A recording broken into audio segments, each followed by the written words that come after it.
They say the woods don't just have ears, they have memories.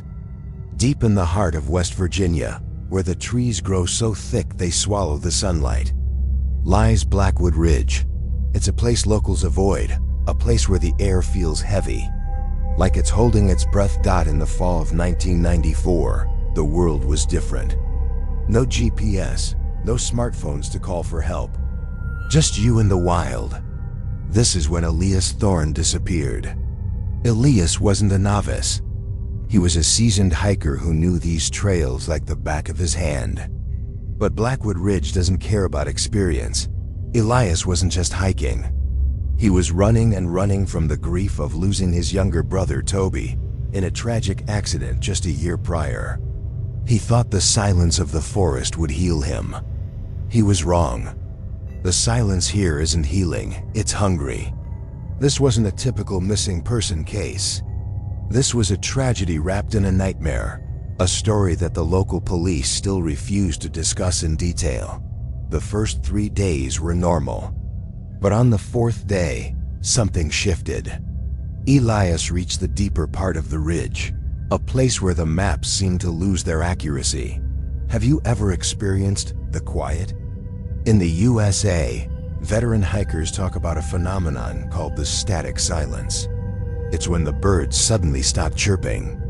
The crickets go mute. Even the wind, which should be rustling the leaves, becomes dead still.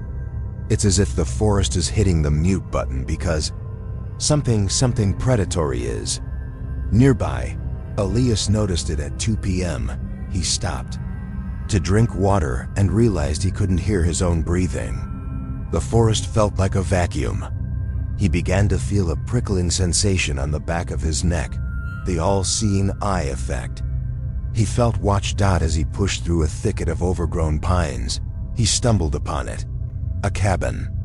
It wasn't on the USGS maps.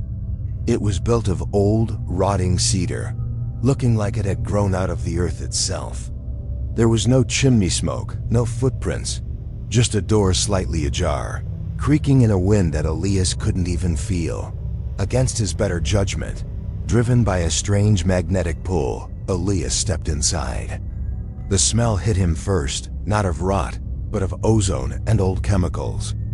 The cabin was one single room, and the walls, they weren't made of wood anymore.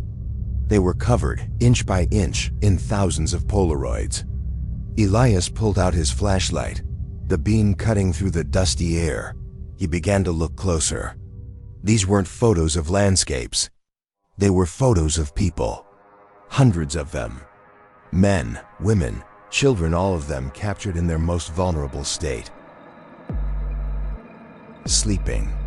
Some were in bedrooms in New York. Some were in tents in California. The sheer geographical impossibility was staggering. How could one person be in all these places? And then, his heart stopped.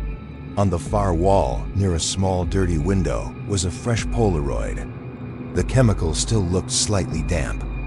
It was a photo of a green tent under a jagged rock formation. It was his tent. In the photo, Elias was visible through the mesh of the tent, fast asleep.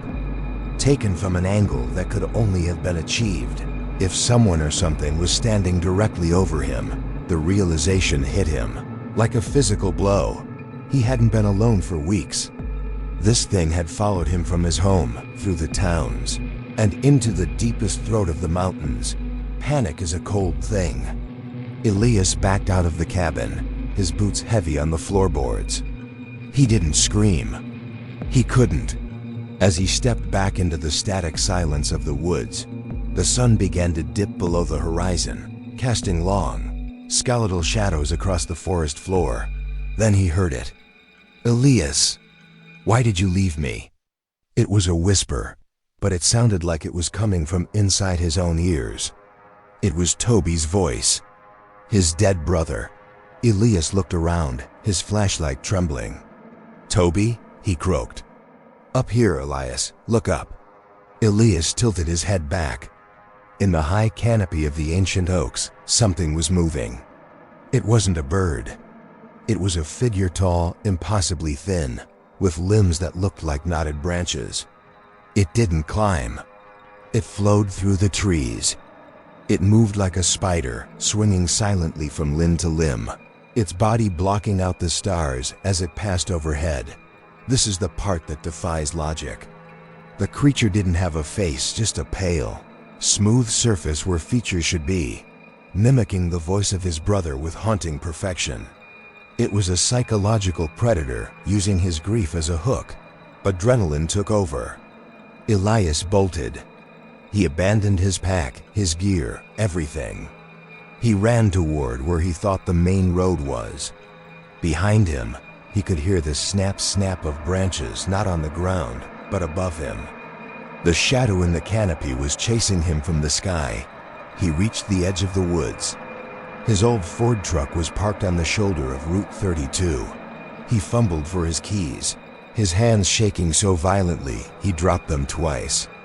He jumped in, slammed the locks, and cranked the engine as he sped down the highway. Gasping for air, he thought he was safe. But then, his headlights illuminated something in the middle of the road. A small boy, wearing a red jacket. The exact jacket Toby was wearing the day he died. "Toby!" Elias screamed. He slammed on the brakes and swerved. The truck hit the soft shoulder, flipped once, twice, and landed upside down in a ditch. Silence returned. Elias was pinned, the smell of gasoline filling his nostrils. Through the shattered windshield, he saw a pair of long, spindly legs walk out from the darkness of the trees. The creature leaned down. It didn't have teeth, but it had a mouth that opened like a dark void. It leaned into his ear and whispered in Toby's sweet, innocent voice, "Thank you for coming back for me, big brother." And then, it began to pull him out through the broken glass. Good. Bye please, like and subscribe Vigil Shadow.